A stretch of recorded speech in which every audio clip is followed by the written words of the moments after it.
Assalamualaikum warahmatullahi wabarakatuh. Perkenalkan, nama saya Raihan Habibi dari Prodi Pendidikan Agama Islam kelas A semester 2. Di sini saya akan menyampaikan materi dari mata kuliah Ulumul Quran dengan dosen pengampu Dr. Yuyun Yunita MPDI. Di sini saya akan menyampaikan materi tentang am dan khas. Pengertian am. Menurut bahasa, am berarti umum, merata, dan menyeluruh. Adapun menurut istilah, am sebagaimana dikemukakan oleh Abdul Hamid Hakim ialah yang artinya am adalah lafaz yang menunjukkan pengertian umum yang mencakup satuan-satuan atau afrad yang ada dalam lafaz itu tanpa pembatasan jumlah tertentu. Am merupakan lafal yang mencakup segala sesuatu yang layak baginya dengan satu ungkapan atau bahasa. Adapun contoh dari kata yang artinya manusia mencakup segala jenis manusia, baik laki-laki maupun perempuan, dan baik anak-anak ataupun orang dewasa. Bahwa setiap apa yang telah ditetapkan, perjanjian ini menyempitkan perjanjian nyata atau perjanjian-perjanjian yang dimukakan lafaz am terdapat dalam hadis. Barang siapa yang meletakkan senjatanya, maka dia akan aman. Lafaz am di sini menunjukkan bahwa seluruh orang yang meletakkan senjatanya tanpa terkecuali bagi orang-orang tertentu. Am ini merupakan sifat lafaz karena ia menunjukkan semua untuk semua orang. Jika lafaz ini hanya menunjukkan seorang, seperti seorang atau bahkan sekelompok orang, itu tidak akan dianggap sebagai lafaz umum. Selain itu, perbedaan antara lafaz am dan lafaz mutlak yaitu lafaz am merupakan lafaz yang mencakup semua satuannya sekaligus. Adapun lafaz mutlak merupakan lafaz yang tidak dapat mencakup semua satuannya sekaligus, kecuali sesuatu yang menonjol di antaranya satuannya itu, sebagaimana dijelaskan oleh ungkapan berikut yang artinya keumuman am itu bersifat menyeluruh, sedangkan keumuman mutlak itu bersifat mengganti atau mewakili. Selanjutnya, pengertian khas. Adib Sholih mengemukakan lafal khas atau khusus merupakan lafal yang mengandung satu pengertian secara tunggal, adapun beberapa pengertian yang terbatas. Selain itu, para ulama usul fikih sepakat bahwa lafaz khas dalam syara menunjukkan kepada pengertian khas yang secara qadrat'i, berarti pasti, dan hukum yang dikandungkan bersifat pasti, dan secara lama tidak ada indikasi menunjukkan pengertian lain. Secara bahasa, khas berarti tertentu. Adapun secara istilah, khas ini berarti lafaz yang menunjukkan arti satu yang telah tertentu.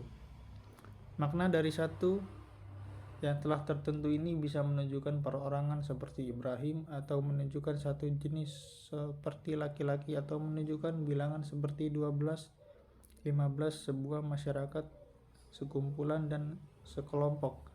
Dengan demikian, para ulama pun sepakat bahwa mentaksis atau mengkhususkan lafaz yang umum itu boleh, karena pada dasarnya semua ayat-ayat Al-Quran mengandung kebolehan mentaksis, baik berupa taksis muttasil maupun munfasil.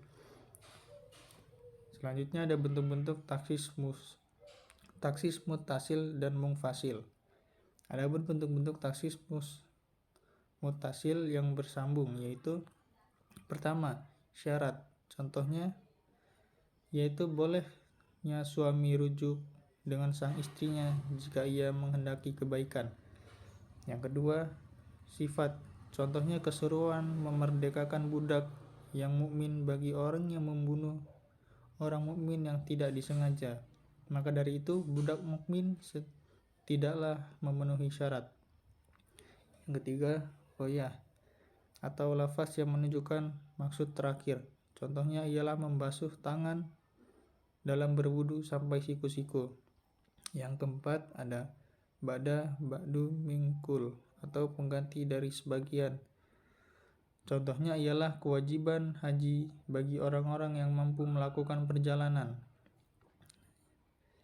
Selain itu juga adapun bentuk atau ketentuan taksis dan mungfasil, yaitu yang A.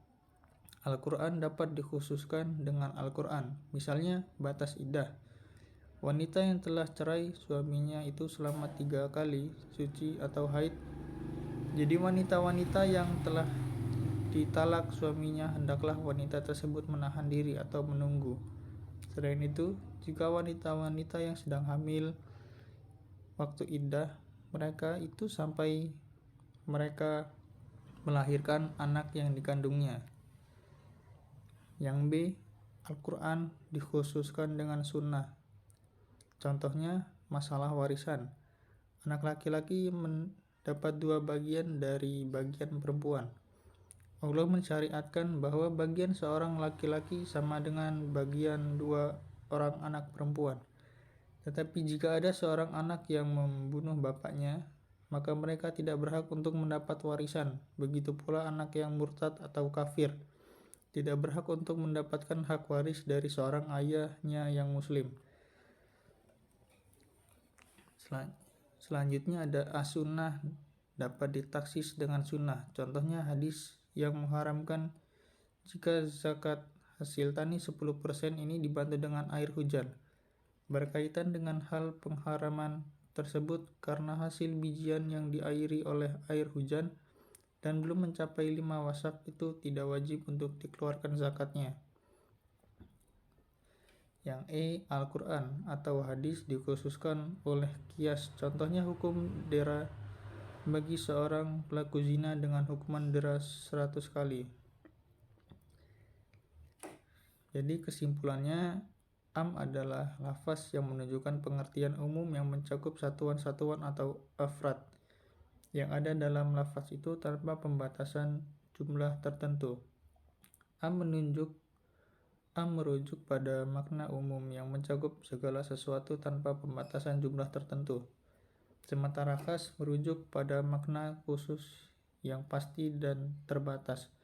Dalam hukum Islam, am dan khas saling berhubungan, di mana khas lebih kuat dari am dalam penggunaannya.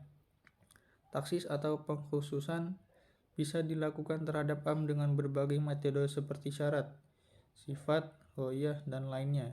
Namun ada beberapa dalil yang tidak memerlukan pengkhususan karena sifatnya yang pasti dan umum, seperti masalah kematian dan kepemilikan Allah atas segala sesuatu. Mungkin cukup itu yang bisa saya sampaikan terkait materi tentang am dan khas.